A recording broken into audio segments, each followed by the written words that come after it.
अस्सलाम वालेकुम। मेरा नाम डॉक्टर फैसल इकबाल है। मैं consultant eye specialist and vitreoretinal surgeon हूँ। आज हम मिथ डिबंकिंग की एक नई एपिसोड के साथ आपके सामने हाजिर हुए हैं और हम आई से रिलेटेड डिफरेंट मिथ्स को ब्रेक करेंगे या आपको बताएंगे कि मिथ सच हैं, झूठ हैं, क्या हैं।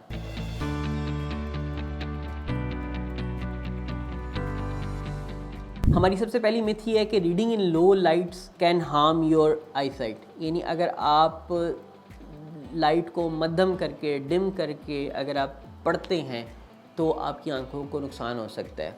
ये बिल्कुल ऐसा ही है जैसे आप गाड़ी या मोटरसाइकिल या साइकिल चलाते हैं और टायर के अंदर जो हवा का रिक्वायर्ड प्रेशर है आपने वो नहीं मेंटेन किया तो क्या होगा। शुरू में तो आप गुजारा हो जाएगा, कहीं जाना होगा वो आप चले भी जाएंगे, लेकिन मुस्तकिल अगर आप उसी टायर प्रेशर के ऊपर चलाते रहेंगे तो आपका टायर भी डैमेज होगा, बर्स्ट भी हो सकता है, पंक्चर भी हो सकता है, वो सारी चीज़ें हो सकती हैं।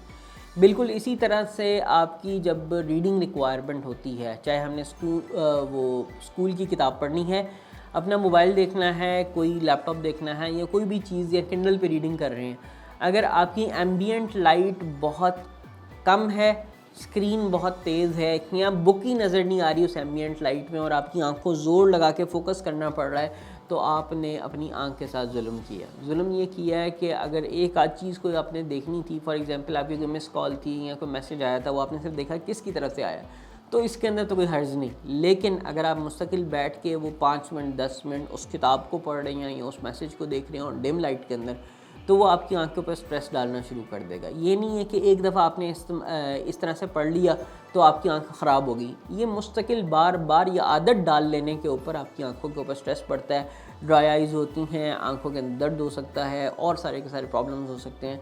तो बराए मेहरबानी एक ऐसी आदत है, इसको ना अपनाएं और अपनी आंखों को ठीक रखें। हमारा दूसरा मिथ है कि wearing eye glasses can weaken your eyes. अगर आप को आई ग्लासेस जो है वो पहन लें तो आपकी आंखें और ज़्यादा ख़राब होना शुरू हो जाती हैं। ऐसा बिल्कुल नहीं है। सबसे इम्पॉर्टेंट चीज़ ये है कि जब आपको एक आई का ग्लासेस का नंबर रिक्वायर्ड है तो आपकी आई अपनी 100% फंक्शनैलिटी के ऊपर काम ही नहीं कर रही। होता ये है कि जब आपको ज़िंदगी में पता चलता है कि मैंने जनाब इतना HD देखना है और इस ऐनक के साथ ही वाह क्या मुझे नज़र आ रहा है, उसके बाद फिर आप वो ऐनक ही पहनते हैं। बच्चों के साथ जब हम ये ऐनक लगाते हैं तो क्या करते हैं, बच्चे बार बार अपने माँ बाप को कहते हैं जी हमने ऐनक पहननी है, और माँ बाप ये समझते हैं इसकी आंखें और ख़राब हो गई। भाई एज के साथ साथ थोड़ी सी आंखें ज़रूर वीकन हो सकती हैं और चीज़ों के साथ वीकन हो सकती हैं। इसका मतलब ये नहीं कि ऐनक लगा ली तो आपकी आंखें और ख़राब हो जाएंगी। वो हर एक का जो भी नेचुरल कोर्स है वो लेना है। लेकिन अगर आप ऐनक नहीं लगाएंगे तो फिर वो ऐसे ही है जैसे आप जो है वो 4K स्क्रीन से के ऊपर VGA वाला कंटेंट देख रहे हैं, यानी HD स्क्रीन है लेकिन आप उस पर HD कंटेंट नहीं देख रहे, तो वो क्या होगा, वो आपको पुराना टेलीविज़न जैसा ही नज़र आ रहा है। सो ऐनक लगाएं ताकि आपको जो नज़र आना चाहिए वो नज़र आए, इसके आपकी आंखों कुछ नहीं होगा। लगता है बाजार के खाने बहुत खाते हो। जी डॉक्टर साहब, मैं ये मेडिसिन प्रिस्क्राइब कर रहा हूँ, वो आप ले लेना। अब कोई भी मसला हो तो मरहम से डॉक्टर की ऑनलाइन कंसल्टेशन बुक करो, क्योंकि डॉक्टर से बात होगी अब घर पर। हमारी तीसरी मिथ है जी कैरेट्स इंप्रूव योर विजन। जिसने गाजरें खाई उसके पेट में दर्द हुआ, ये बहुत बड़ी कहावत है। अगर आप गाजरें खाते हैं तो गाजर के अंदर जो सप्लीमेंट्स हैं जैसे बीटा कैरोटीन्स हैं, विटामिन्स हैं और एंटीऑक्सीडेंट्स हैं, वो आपकी बॉडी में अगर कोई कमी है तो उसको पूरा कर देती हैं। लेकिन गाजरें खाने से अगर आप ये समझ रहे हैं कि आपका सफ़ेद मोतिया, काला मोतिया, ऐनक का नंबर, ये सारी चीज़ें उतर जाएंगी, तो ऐसा कुछ नहीं है। They are a very good food, they are very good supplement, लेकिन उसको खाने से ऐसा नहीं होता कि आपकी आंखें इतनी तेज़ हो जाएं कि आप दीवार के पार देखना शुरू कर देंगे, जो पहले नज़र नहीं आ रहा था वो नज़र आना शुरू हो जाए।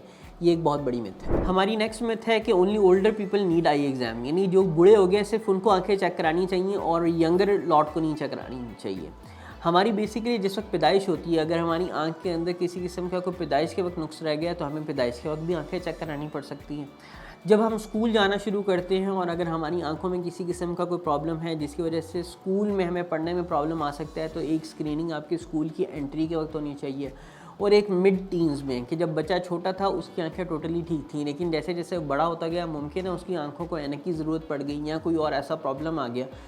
तो ये सारे के सारे 3 वो चेक पॉइंट्स हैं जो इंटरनेशनली जो है वो रिकग्नाइज्ड हैं कि आप पैदाइश के वक्त आपकी आंख चेक होनी चाहिए, स्कूल जाने से पहले आपकी आंख चेक होनी चाहिए और कॉलेज जाने से पहले आपकी आंख चेक होनी चाहिए, ताकि आपने जो भी काम करना है उसकी जो विजुअल रिक्वायरमेंट्स हैं वो आपकी पूरी हो सके।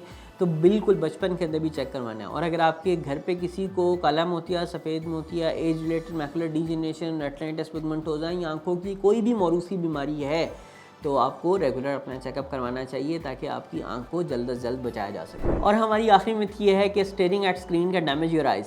Yes, it can damage your eyes. अब होता क्या है, बेसिकली आजकल हम लोग बिल्कुल सराउंडेड बाय स्क्रीन्स हैं। मोबाइल भी स्क्रीन है, लैपटॉप भी स्क्रीन है, हमारा कोई किंडल अगर पढ़ रहे हैं तो वो भी स्क्रीन है, और हम टीवी देख रहे हैं तो वो भी स्क्रीन है। हर चीज़ के अंदर स्क्रीन है। और आप इवन गाड़ी ड्राइव कर रहे हैं तो आपके साइड पे स्क्रीन लगी हुई है, लोगों ने साइड मिरर की जगह पे स्क्रीन्स लगा ली हैं, तो हर चीज़ स्क्रीन के ऊपर आ गई है। अब अगर आप मुस्तकिल स्क्रीन को देखते रहते हैं तो होता क्या है कि आपको मुस्तकिल नज़दीक फोकस रखना है, और आपने 6-6, 8-8 घंटे जब आपने वीडियो गेम खेली या नेटफ्लिक्स देखा तो आपने अपनी आँख को इतना फोकस रखा है कि आँख ब्लिंक करना भूल गई, ड्राई आइज़ हो गई, दर्द होना शुरू हो गई। Yes, it will harm your eyes. और अगर आप जो है वो अपनी आँख का ख्याल नहीं रखेंगे, बीच में अप्रोप्रिएट ब्रेक्स नहीं लेंगे और अपनी स्क्रीन को गलत तरीके से इस्तेमाल करेंगे तो आपकी आंखें डैमेज हो सकती हैं। इन सारी मिथ से मुताल्लिक अगर आपका किसी किस्म का कोई कमेंट है, कोई क्वेश्चन है, कोई क्यूरी है तो नीचे कमेंट्स में पूछ सकते हैं। अगर आप मेरे से कोई अपॉइंटमेंट लेना चाहते हैं तो मरहम के प्लेटफॉर्म के थ्रू मुझसे अपॉइंटमेंट बुक कर सकते हैं।